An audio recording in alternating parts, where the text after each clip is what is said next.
the big obstacle at this point to the $15 minimum wage in the $1.9 trillion COVID bill, and we should also say the resolution that sets up a reconciliation bill locks in the number 1.9.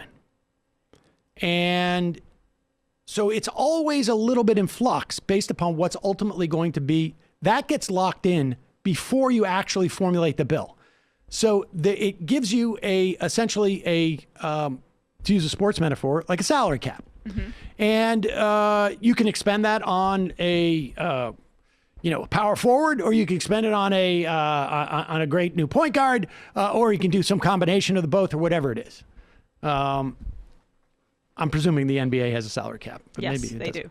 And I got to check with them on that. And so there have been multiple studies about the impact of a $15 minimum wage.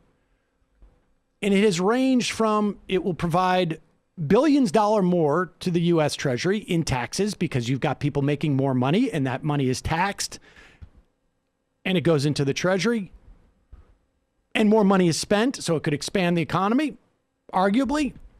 Certainly when you give money to people living with low income, they spend that money immediately. It may be on utilities. Maybe it's on food. Maybe it's on, you know what? I'm going to go see a movie because now I'm making a little bit of extra money and I'm going to splurge. I'm going to see a movie once a month or something. As opposed to the wealthy hoarding it, putting into their investment portfolio, et cetera. The saying goes, a rich man can only buy one loaf of bread at a time. And there's when you start getting into millions of dollars, there's just no way to expend that. You put it in the stock market. All you're doing is you're making that money to make more money. You're not actually going out and expending it and putting it into the economy in a way that expands the economy. The question and the Congressional Budget Office ran the numbers on the minimum wage, and they found that it's actually going to increase the deficit. Now, these are based on certain assumptions that people can quibble with. But $64 billion over the course of 10 years is not a huge increase in the deficit. So the number itself is not scaring anybody away in terms of deficit. And of course, there's very little deficit talk anymore. We just passed a tax bill that, put a gaping hole in the deficit. And the fact is that when the economy's hurting, there's a lot of new research and study that show deficits don't seem to have an impact.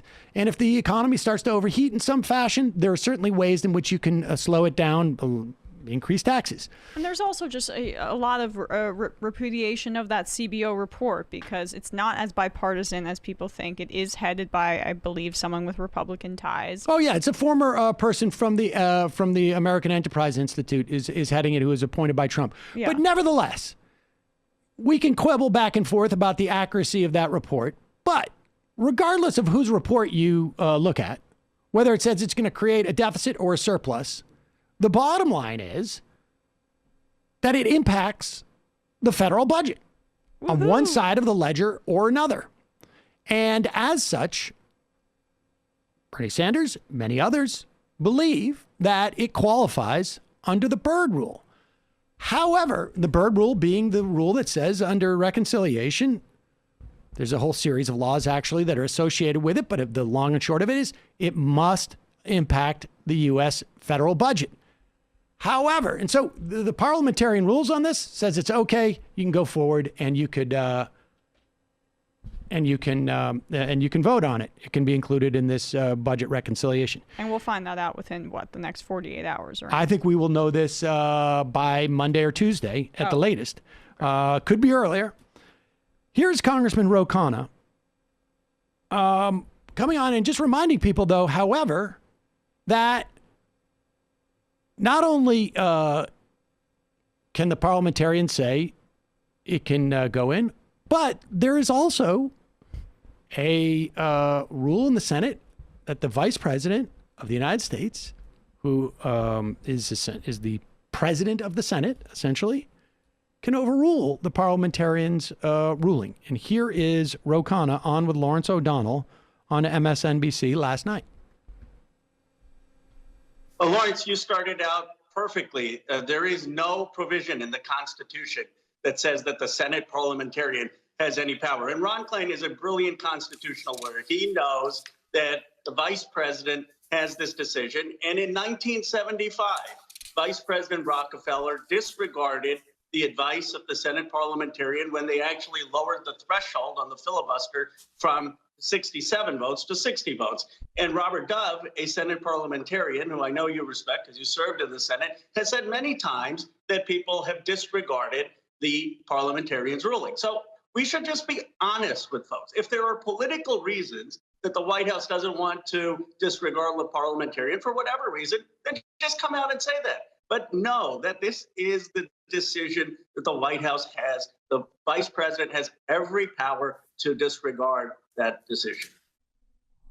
So let's be clear on what's happening here. And Ro Khanna is not the only person who is holding the Biden administration to account.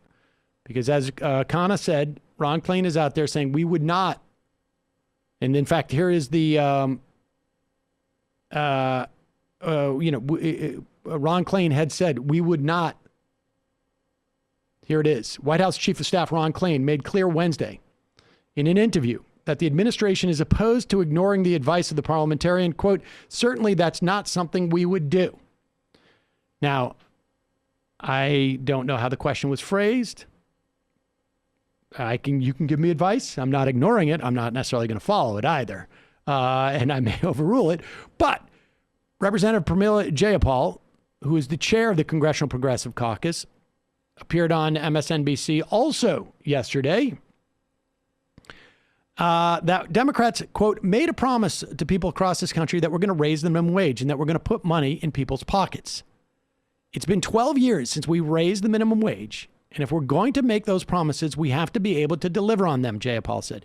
Because I'll tell you what, in 2 years, when people vote in the midterms, you're not going to be able to say, well, I'm sorry, we couldn't raise the minimum wage because the parliamentarian ruled that we couldn't do it. That's not going to fly. And that's not going to fly. No. But this is what the Biden administration has begun to show is going to be their number one go-to in the playbook. Their best play. If in their minds, I think it's idiotic, but to hide behind procedure, to hide behind these very convoluted Senate procedures or executive action, fine print things like with student debt. He's saying, oh, well, it might be legal for me to cancel $10,000 of student debt by executive order, but not $50,000. That's when it becomes illegal. There's nothing that shows that that's the case. It's just he doesn't want to help people that much based on obscure reasons. So he's making up that there's some procedural obstacle in between 10,000 and 50,000, if he does 10,000 at all. And then the same thing here with Klain, who I'm sure this is coming from Biden because it sounds like him. We're not going to overrule the parliamentarian in order to give people $15 minimum wage. We don't know what the parliamentarian is going to rule. Hopefully that we don't even have to cross that bridge. But it is a major obstacle because this could kill $15 minimum wage forever. Not forever, but in the 4 years under Biden. And that would be a huge blow to the Democratic Party because they need to use this opportunity now to materially help people for their own electoral butts, if anything else. Right. And that's what Bernie Sanders was saying. So you really got two options here. You either do this through reconciliation or you get rid of the filibuster. And you can leave an unelected parliamentarian in charge of this, or you can simply say that, in this instance, there's just too much evidence that it impacts the budget in one way or another, regardless of whose study you want to look at. There's no studies out there that says it's not going to impact the budget. These are your values. Last thing, right? Do you value the Senate parliamentarian and the Senate rules and the mythology of the Senate, that the parliamentarian's on the Constitution, but it's just Biden was a senator for many years. He loves just all of the little rules and all of the pieces that make up this body that he was a part of, that he adheres to. Is that what you value, or do you value helping people's lives materially? And if you do value that, you're going to overrule the parliamentarian. But I don't know if he would do that. That kills it immediately. And then you have the other obstacle of Manchin and Sinema. Well, and I find it hard to believe that those two will stand in the way of this as well. But the bottom line is that's why you have Khanna and Jayapal out there, and I imagine there are others who are saying, come clean. If you don't want a $15 minimum wage, then not have one. But don't pretend that it's because of the parliamentarian. Here is a Republican senator, I should say, Roger Marshall. And this is his opportunity to come out with his story about how he pulled up himself by his bootstraps. This is very short. But again, a $15 minimum wage does not keep pace with inflation, does not keep pace with worker productivity. Yet you have all these Republican senators coming out and comparing apples to oranges. Here is Roger Marshall. Listen to what he has to say about how he worked his way through college.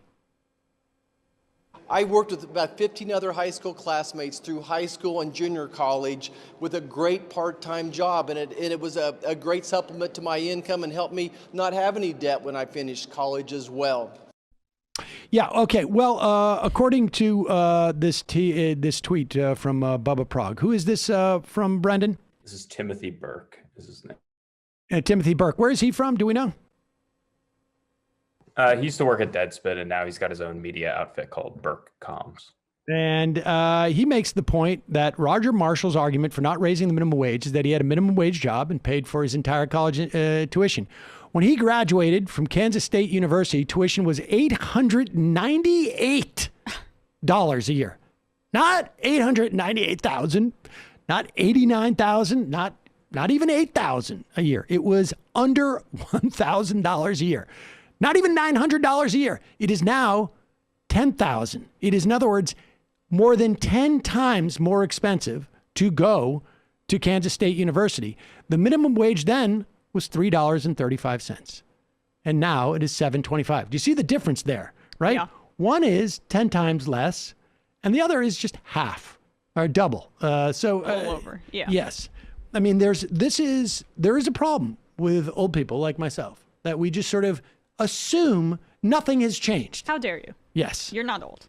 I am. I'm not as old as Roger Marshall, but Age I don't is know. a mindset, and Roger Marshall's mindset is... He's ancient. it's in 20 BC. He's ancient.